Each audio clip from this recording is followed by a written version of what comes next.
You're drowning in the never-ending task list, switching between multiple AI tools without a clear strategy and struggling to prioritize what actually moves your consulting business forward. Sound familiar? Hello, I'm Paul and welcome to my podcast, episode number 649. And today I talk to Kelly Fifield from productivitygeniuscoaching.com. What you're going to learn from Kelly is a hell of a lot, but in particular, how to set up AI as your demanding business coach that calls out your avoidance patterns and keeps you focused on revenue generating activities, why confusion is the number one emotion causing procrastination, and the simple framework to break through it, and the practical difference between using AI as your executive assistant versus getting trapped building complex automations that waste weeks.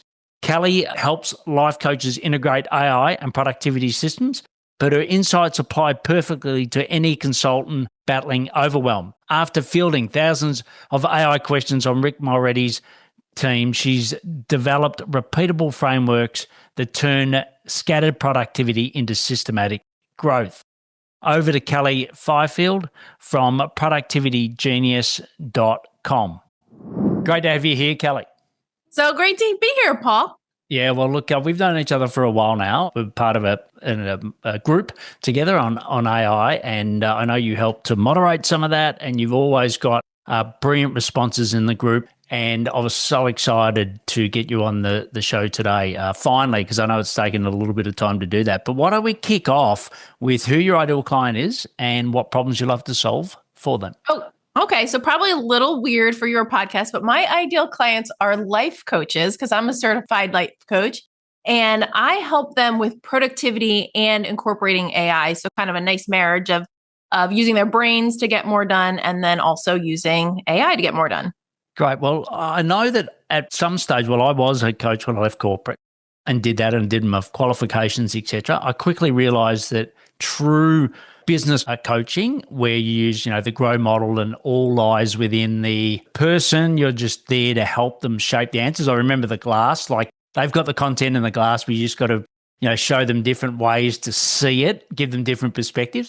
And that was great. But I'm like, actually, you know what? I'm a better mentor. Like I've got too much knowledge. I'm too impatient. I can't wait. But I still use it all the time. And then I went and wanted to help life coaches or coaches with technology. But I often found that there was too much of a void, that, they wanted the outcome, but they often struggled with the technology. Has that become, and this was, back in sort of 2012, I'm talking now. So, quite some time ago, 13 years ago. But, how's that at the moment? Like, has the technology become easier for these life coaches to leverage? I don't think so. I think it's probably still quite similar. I find usually with my clients, we go one of two ways when we're working together when it comes to technology. Either they aren't that familiar with the technology. Maybe they're kind of doing this life coaching thing as their first business. And you know how it is with a business. There's so much tech in the background. They'll lean on me for my comfort and capability when it comes to tech.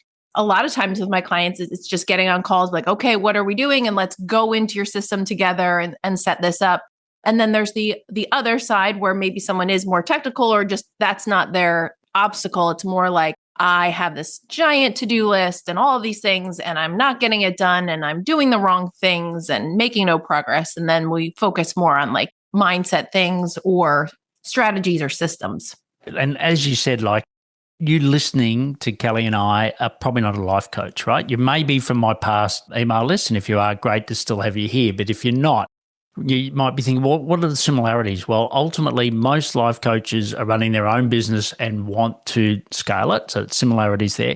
And then the other thing is we're still B2B services, and our go-to-market strategy, the way that we sell, is typically very similar. So I think there are some really good parallels. And I know that Kelly's going to talk a lot about AI and productivity, which I think will also help us because most of us are still battling with capacity. Like normally, there's not too many people that wake up at the start of the day and say, oh, fantastic, I've got one or two things to do today and then that's it, right? Like we've all got too much to get through. So, listening to your podcast, got some brilliant tips out of that and we'll sort of draw those out. But the first one is, AI. Like obviously every conversation at the moment is AI. What are you personally using AI for that you think a lot of people may not be doing? I'm using it in almost everything I do. And that's only new, I would say, in the last year. Like you said, we work together, or we are together in that group. And I started working for that group, which is based around AI, which kind of forced me to dive into all of this. My brain now thinks AI first. So, is there a way that AI could do this or at least support me in it? It's not really running much of anything without me. I don't have lots of automation set up, but there are so many areas like tech support or decision making or research. Just even, obviously the classic stuff where you're just getting stuff cleaned up, you're brain dumping an idea and saying, hey, clean this up and make this presentable. It's mostly for kind of working as my executive assistant throughout the day, I would say. Yeah, yeah. And are you also using it so at an executive assistant level, but have you also got a business coach? Have you got a strategic level with AI as well? Yeah, I use lots of different pre-made tools. In the group that we're in, there's GPTs and things like that. Or I'm just going into either Claude or ChatGPT or Gemini and saying, okay, I have this content that I'd like utilize and act as my coach kind of from this perspective. I don't know if anyone listened to Alex Hormozy's recent, it's not recent at this point, but his launch where he gave away all of this content. So, maybe taking all that content and saying, hey, if Alex Hormozy was to coach me in my business, what would he say? Let's have a conversation about that. But yeah, I'm using it a lot as a supportive coach and asking it kind of strategic questions. In fact, I'm starting a free community, and over the past couple of days, I've been really getting clear on all of the things I want to include in that. Yeah, it's great for a supportive coach when, maybe your regular coach. I love having human coaches. I much prefer to have a human coach, Yes. But they don't want me bothering them at 4 a.m. or something like that. So if I have an idea in the middle of the night, I can quickly message, some sort of AI for that. Yeah. And look, I know that I've got both. So I've got a physical mentor, part of a group, and I've also got an AI business coach that I've set up. And I've now gone and done the same thing for all my clients and in particular, and we'll sort of dive into it in a moment, but it's around that prioritization. I find that a lot of, and it's even like revenue generation. I find a lot of my clients that are AI consultants, there's so much research they can be doing that unfortunately they get so tied up in that they forget that they've also got to actually get sales in, and they've got to hit revenue goals, etc. So I know for mine, it really holds me account. It says, well, how is this going to get you revenue in the next 30 days? Constantly reinforces. I've set mine up as if if I took basically all of the best managers that I've ever had in my life, and the people, the hardest ones were normally the best ones. And then I've effectively modeled some of that in my AI coach. And my wife and I laugh sometimes at just the things that it pings me on. And she's like, yeah, I'd ping you on that as well. And I'm like, yeah, because it's lonely, right? Like, you've been doing this for 12 months. You've got a coach yourself, but it gets lonely running your own business, whereas I find this is really helpful. And how did you go about setting up your AI coach? Yeah, I usually, for this one in particular, I set up prompt initially. This one, I think I'd set up as a GPT project. Yeah. I usually have an idea. I'm pretty good at prompting, and I used to start with like custom GPTs and then kind of run everything through there. But I really feel like I'm good now at kind of jumping in, diving into a conversation, saying, here's what I've got going on, maybe sometimes creating a structured prompt. But I find more often now I'm just starting a new chat and kind of running the conversation from there. Right. And ChatGPT is your go-to for that versus Claude or Gemini? I love Claude so much. I love Claude's responses. I fell head over heels in love with Claude.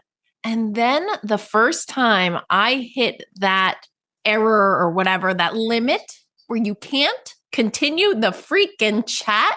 Oh my gosh, that drove me insane. Yeah. And so much so that I was like, all right, I don't know. I know that that's not a great reason necessarily to not use it. But that's when I kind of said, I'm going back to ChatGPT because I can, once I'm on a roll, I'm not going to get stopped. So yeah, I do use ChatGPT most often, unless I'm going to be dealing with very large files, and then I'll go to Gemini. Yeah. Look, and I'm much the same. And to be honest, I've just gone full circle on that journey. So I effectively kept hitting the limit. Then what I do is I try to get Gemini to do it. And I found Gemini to be too black and white. Like it wasn't good at picking up nuances. This is in particular, around being your own business coach, right? That was a little difficult. And then with ChatGPT, I found it a bit too vanilla. I really saw the nuance and the quality of Claude. So I've actually just now bit the bullet and just got the max plan. It's $100 a month, but I'm thinking hopefully Claude's not listening to this, but it's spread across my team because they use, my profile. The benefit I get is enormous, but I do find the quality with Claude, it's still got some nuances where, and I don't know how you found it with the memory that, like, if I do start fresh in Claude, it doesn't always remember the conversation as well as ChatGPT. Have you sort of come across that in your dealings with Claude? Yeah, I haven't used Claude very recently, but I know they just added memory, which is awesome. And so I'm very excited about that because prior to that, yes, ChatGPT was definitely much, much better at remembering things, across the entire, platform or whatever. But yeah, I did find the exact same thing. I know there's a cool app add-on or something that just came out. It's getting launched. You're listening to this in November, but it's getting launched end of August, which I haven't been able to try then because it hasn't launched yet. But that is supposed to hold memory from all of your AI. So I'm excited to hear about that. I can't guarantee whether it's going to work or not, but that sounded very cool. That was mentioned in our group. I'll find the name of that tool and we can add it to the show notes if it's good. If it's garbage, we'll put that in the show notes too. Like, hey, we mentioned this, or we'll just cut it out of the script. Yeah, and that's one of the things I love about the group we're in, that, we're all testing things and learning. I think Poe does something like that. Have you used Poe, Poe? I never have used Poe. Nope. Yeah, I think it's like I started with Monica, and Monica was an aggregator, but then I thought that some of the unique benefits of using the actual native platform, i.e. Claude Direct versus the Monica version, there was always some slight gaps. So I swapped, but I've heard that Poe is something like that it can run the best model. It'll basically say, okay, well, I think for this particular task, we need to then run ChatGPT 5 or whatever it is. So that's super cool. Yeah. So the thing that I do the most to try to have almost like memory for whatever I'm working on is I have my Google Drive filled with lots of great documents that contain information about my business that I can quickly pull up and say, okay, and I'm sure your audience has this, but if you don't, definitely go run and do this because this is worth the investment of time. A document that describes all of the details of my offer, from the link to the sales page, the pricing, the promise, the features, the description of the audience, the benefits, all the things. And you could just have ChatGPT or Claude or something say, hey, I want to create this document that has all the details of my offer. Ask me whatever questions you would need to know to have all that information. So I have those like foundational documents describing, my ideal client and all of those things, rather than I don't trust that the AI is going to remember much about me. So when I want it to know something, I usually say, here's a document that describes this or that. Yeah, I think that's brilliant. Great advice. I do the same. And I think also, I don't think there's going to be, let's say 6 or whatever, if you throw in DeepSeek, et cetera, I don't think there's going to be all these players. Normally ends up being 1 or 2 that own the majority of the share. Don't know who that's going to be. But, I think, yes, you should always take your IP out of it and protect it. I think Google Drive is going to be here forever. I can't ever see that changing. And I use Notion as well. So I think those 2 things, protect it. I think it's great advice, but it also makes it easy if it doesn't remember things. So I just quickly say, well, actually, bang, here it is. So for example, with my AI coach, I have a strategic briefing document. So at the end of the day, I say, summarize everything we've worked on today. And then what I do is have that in the Google document. So then like this morning, I started with Claude and it didn't catch on to yesterday's conversation. So I'm like, go back, refer to this document, and then come back and let's work together. Because That's brilliant. it pushes me. I push it as well. So then that then helps it to get on track. So yeah, I think that's brilliant with integrations to Google Drive. And if you're on the dark side, you can obviously Microsoft, you can do the same thing. But I always find that a little bit clunky, but we won't go there. This Alex Hormozy that you said, which is, he launched his latest book. I think it was a massive event. How would you break that down to get that into your AI? So take us through that journey. Yeah. So, obviously he has books and all different kinds of content, and I have a lot of that content. So I took all of that over into Notebook LM. Yes. Because even on the free version of that, you can upload up to 50 documents.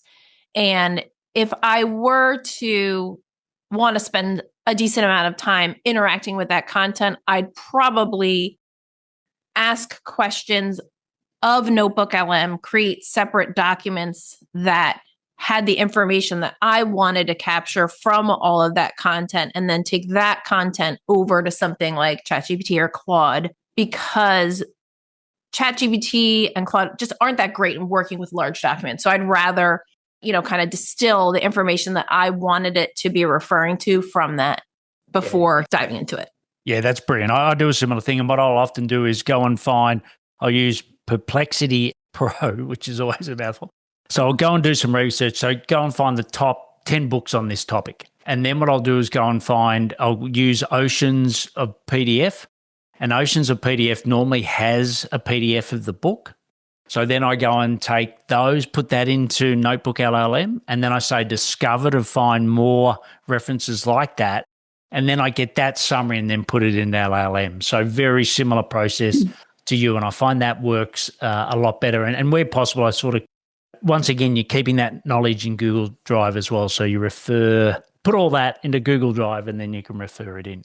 So, yeah, that's so good. And it probably works better. We learned this in the group not that long ago, that when you upload a file to ChatGPT versus, like, say, having it as a knowledge source in a GPT, that it's more likely to be able to see all of that content or more of that content than if it were uploaded. Because when it uploads it, it's going to chunk it. You're not quite sure how it chunks it.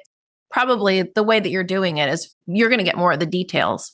Yeah. And you can be more specific, because I always think of it as like, if this is, it's the world's best intern in some respects, like, how do I brief them? So I try to brief them as if they're that intern working for me. I find that works a lot better. And as far as the content, what are you doing from a content perspective with AI? Like creating content? Yeah. I actually don't do a ton of it for myself, but with my clients, probably the thing that they like the most is most of my clients do some sort of coaching calls, whether it's private coaching or group coaching. We create a lot of content together from those calls. So whether that's social content or testimonials or things, email marketing or something like that, we do a lot of repurposing of their coaching calls to create content. Yeah, that's brilliant. Yeah, we do a similar thing. And obviously we never mention people's names or specifics. And we have an agreement with our clients to let them know that, we'll be doing that. So I think, well, what I do is now have my team create all of my LinkedIn posts and my podcast scripts and all out of that content. And then I just review that on a Monday to then, I call it red pen, black pen. And if you've been listening to me on previous podcasts, you've heard me say that.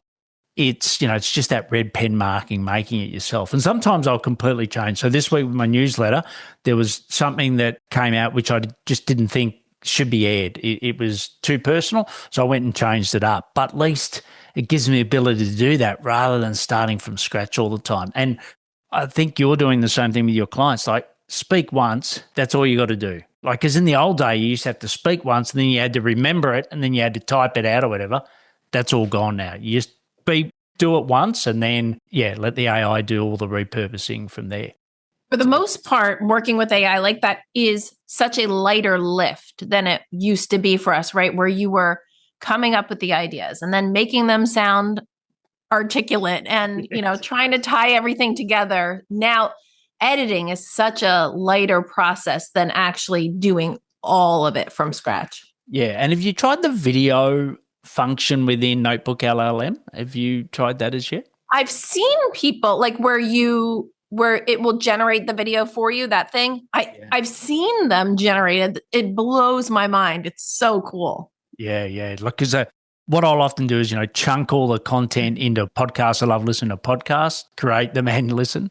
And, then I can do it at 2 times speed and observe that content. But now you can do that with video as well, which is brilliant. And if you look at, we've talked a lot about AI, but you've got a great framework around how you should prioritize what's most important, right? Now, some of that's aided by AI and some of it's, human. So from a human perspective, what's in that framework? How do you help your people better prioritize?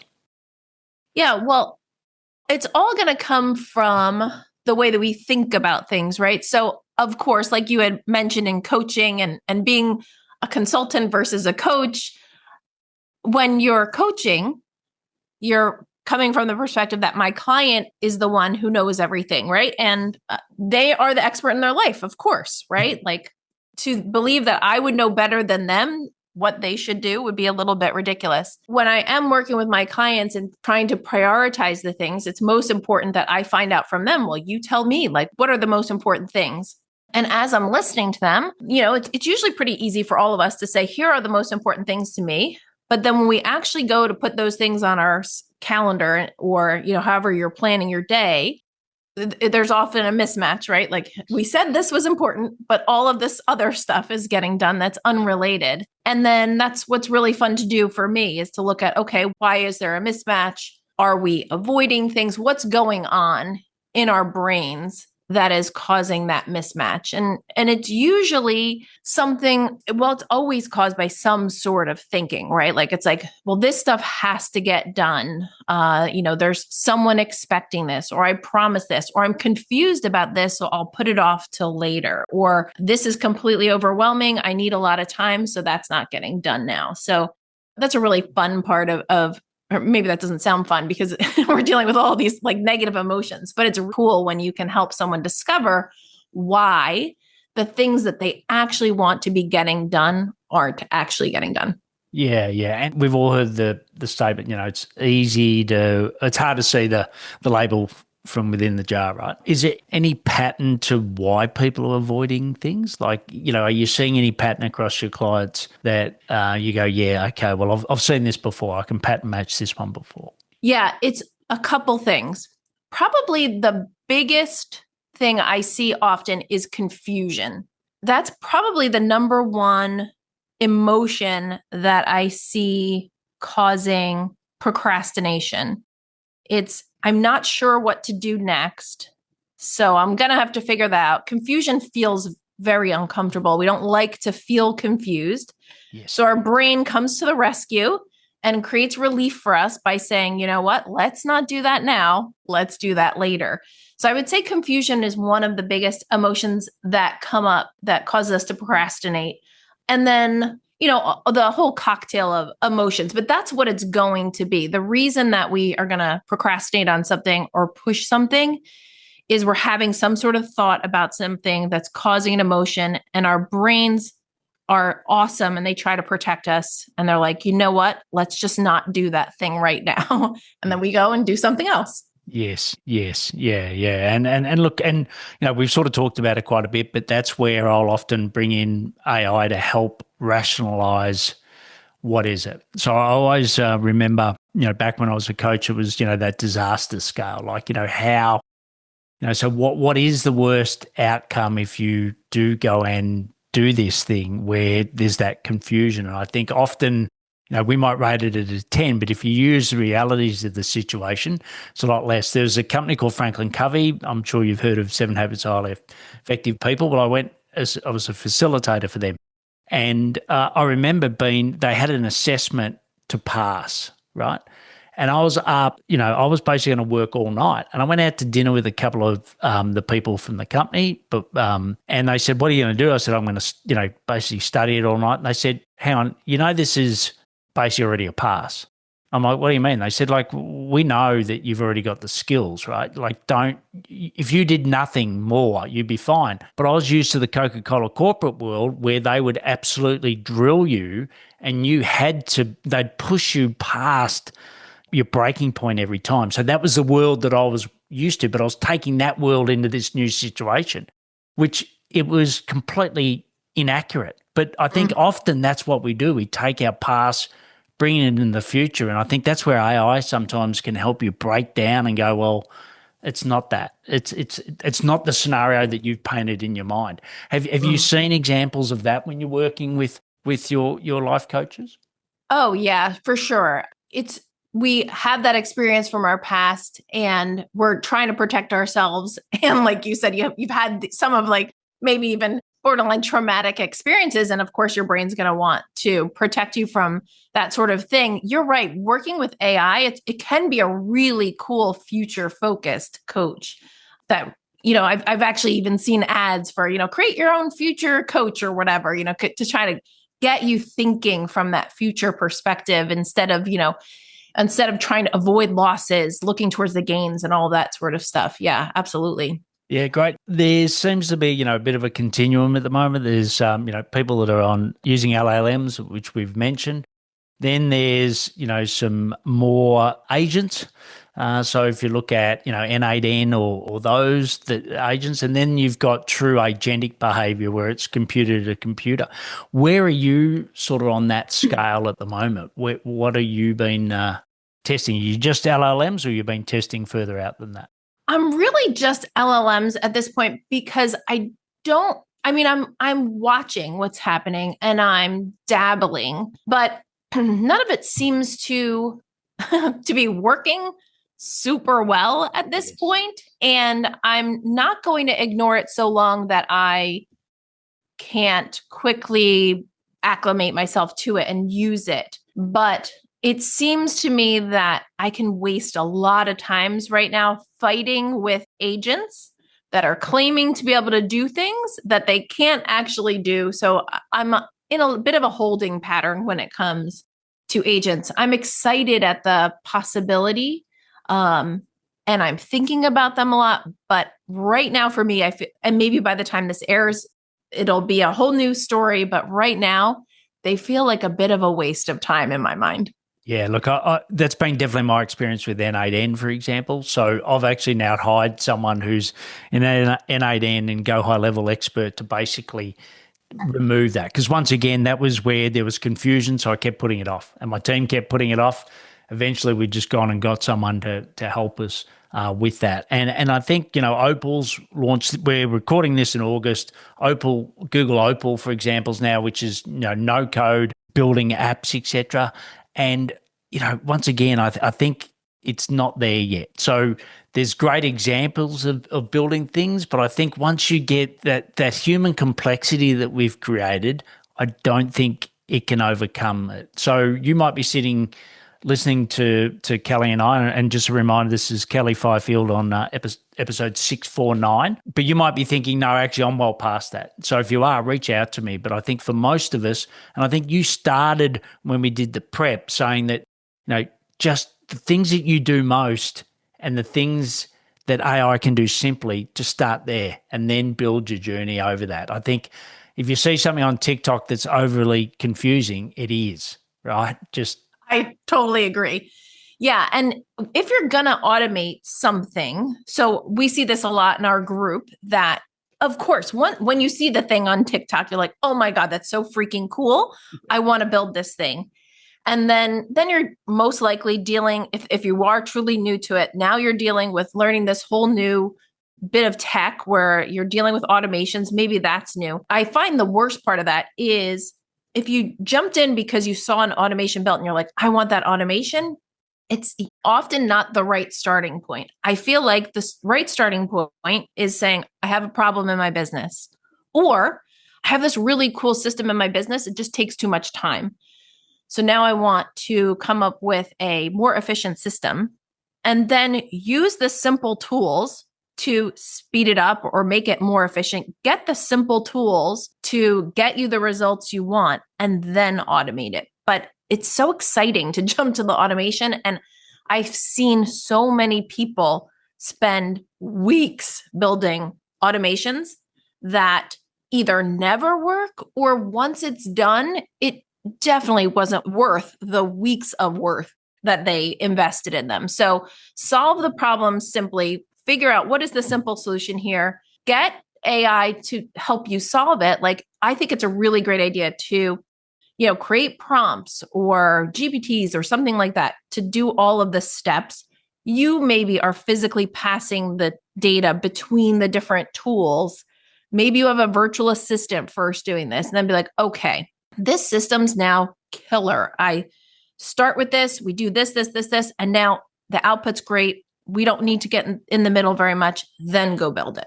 Yeah, I think that's brilliant. And I'm working a bit of a side passion at the moment, working with the golf course that I'm a member of to eventually help golf courses with AI. There's a huge opportunity there. And I'm working with one of the board members, and they brilliantly just kept saying, so what's the problem we're solving here? And I think that's so important for all of us, is to remember what is the problem we're solving and then relate the tool or the AI to that. And you articulated that really well. It did remind me constantly of my client saying that at the moment. We could talk forever about AI and productivity. It's been great. But what we're going to do now is pause, thank our sponsors, and then we'll come back to the rapid fire round. Brilliant execution, terrible strategy. You can solve any client problem, but you're stuck in the same revenue patterns, same deal sizes, same time for money trap. I'm Paul, and I built and sold a 7-figure consulting business, but here's what I've learned mentoring other consultants. The real breakthroughs happen when you combine my experience with live problem solving of people going through exactly what you're facing now. In my group program, Steve works through his VA delegation challenge with Jed. Jed shares what's actually working. Andrew tests his pricing strategy with Casey, and Casey demonstrates his client onboarding system. Everyone's figuring it out together with my guidance based on what I learned the hard way. It's not theory, it's real-time strategic thinking with consultants in the trenches plus someone who's already made the journey. Stop grinding alone. Start thinking strategically. Go to paulhigginsmentoring.com/WWM. That's paulhigginsmentoring.com/WWM. So, Kelly, you ready for the rapid fire? I'm ready for it. All right, let's do this. So we've talked about a lot of AI, but is there any AI that you're using at the moment that we haven't mentioned? Okay, so yes, Granola AI, I think it's Granola AI. It's really not an AI tool. I mean, it is. It has AI in it, but it's a transcribing tool that I use constantly. And the thing that's cool about it, if you have an AI like note taker, it doesn't need permission to join a meeting, which maybe is a little creepy that you're recording people without their permission. Be a good person, don't be creepy. Yes. But it's great. It can record webinars, all the things. Transcripts are immediately available. It's got AI in it. It's fantastic. Definitely check it out. Fantastic. And what's the best path for you at the moment to help more life coaches? You know, what's working from you? The thing that works for me is just getting out and helping people. Every time I just say, you know what, this is a problem people are having. I'm going to invite you, come and let's do this together, or let's build this together, or I'm going to show you how to do this with AI. Usually it blows people's minds and they're then asking, okay, if you can do that, or if this AI can do this, we have to work together, because I have about 50 ideas of different ways that we could work together. So yeah, that works spectacularly well for me. Yep. Lead with value. Totally agree. And what about for you? I know we're part of Rick's group, as we mentioned before, the AI playbook group, but where else do you go to learn more about how to grow your business? Yeah, I try to stay really focused and constrained because I love to learn and I can definitely lose a lifetime in just consuming. So I force myself to just stay in our group, in Rick's group, and then I have my own business coach. And those are the two places where I consume business content and then I shut it all else out. Fantastic. And the last one, you've been in business for a year now. What do you know now that you wish you had have known earlier? I guess this is an evolving realization, but maybe this is a terrible way to end, but it's all quite hard, right? So like I keep hearing from so many other entrepreneurs, if you get behind the scenes with wildly successful entrepreneurs, I don't think you're going to get behind the scenes with any of them. And they're going to say, no, it's been a really easy journey for me. I'm never upset. And this is all just easy peasy. It's very hard, which is good to know because then I don't beat myself up when it's hard. I'm like, oh, this is just the hard part. And that's okay. Yeah, brilliant. Really, really well said. And yeah, I can definitely vouch for that. Having the opportunity like yourself to have some brilliant people on the podcast off air, yes, everyone's got challenges. They're all dealing with something. And normally, it is that saying of it takes 10 years to be an overnight success. I think, it's 10 plus in most cases. But brilliant having you on. We'll have all the links, etc., that Kelly's mentioned and other ways that you can find her in the show notes that I'll mention in the outro. But Kelly, thanks for coming on and sharing your wisdom today. Thank you so much, Paul. Kelly's biggest insight: confusion is the primary emotion driver of procrastination. When you're unclear about next steps, your brain protects you and suggests you just do it later. We've all been there, right? Her solution involves using AI as an accountability partner that challenges your daily priorities against your bigger goals. No excuses allowed. Reach out to Kelly Fifield and thank her for sharing her journey about AI productivity and frameworks. You can find out more of her practical workflows at productivitygeniuscoaching.com and check out Kelly on our YouTube channel, which is Paul Higgins Mentoring YouTube. See you next time on the Paul Higgins podcast. What stood out to you from today's conversations? Look, building a consulting practice that doesn't resolve around you isn't easy, but it's possible. The consultants and the experts I interview have proven that. Every week I share insights from those conversations, practical strategies from people who've actually done it or help others do it. If you want to learn more from this experience, get my newsletter at paulhigginsmentoring.com/newsletter. Just practical stuff from consultants who's figured it all out. And if this was helpful, share it with another consultant. We're all trying to crack the same code. Thanks for listening.